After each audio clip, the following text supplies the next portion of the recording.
Gorantla RTC bus stand minister గారు సవితమ్మ గారు వచ్చి ఈ పరిస్థితి దీని పరిస్థితి చూసి ఉన్నటువంటి గుంతమయమైనటువంటి ఈ బస్టాండ్ దీని మీద మినిస్టర్ గారు ఫోకస్ చేసి అక్కడ ఆర్ఎం గారితో మాట్లాడి మేము కూడా ఇక్కడ పరిశీలించాం. రేపటి నుంచి ఇక్కడ ఉన్నటువంటి గుంతలను నిప్పించి ఈ పెయింటింగ్ పనులు చేయిస్తామని అందరికి తెలియజేయడం అనేది. గోరంట్ల ఆర్టీసీ బస్టాండ్ చూసేదానికి వచ్చినాము.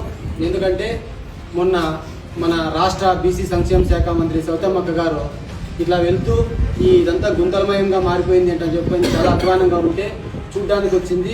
కూటమి ప్రభుత్వానికి కావచ్చు, అధికారికి కావచ్చు, మండలం తరఫున మరొకసారి కృతజ్ఞతలు తెలుపుకుంటూ నమస్కారం. అందరికీ నమస్కారం. ఈరోజు గౌరవనీయులు మన మంత్రివర్యులు సవితమ్మ అక్కగారి ఆదేశాల మేరకు ఈ ఏపీఎస్ఆర్టీసీ బస్టాండ్కి రావడం జరిగింది.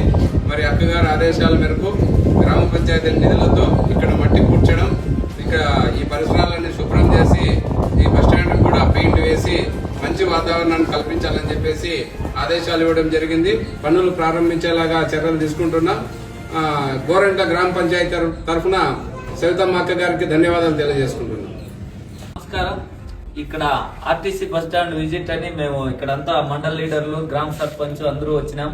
దీన్ని ఎత్తు తిరిగి మనము మంచి ఈ బస్ స్టాండ్ రావాలి, బస్సులన్నీ రావాలా, సౌకర్యవంతం చేయాలక అంటే అక్కగారి ఆదేశాల మేరకు ఆ రోజు బాత్రూమ్స్ కానీ ఇక్కడ పెయింట్స్ కానీ ఇవన్నీ చూసినారు. అక్కగారికి ధన్యవాదాలు తెలుపుతున్నామని నమస్కారం తెలియజేస్తున్నాం.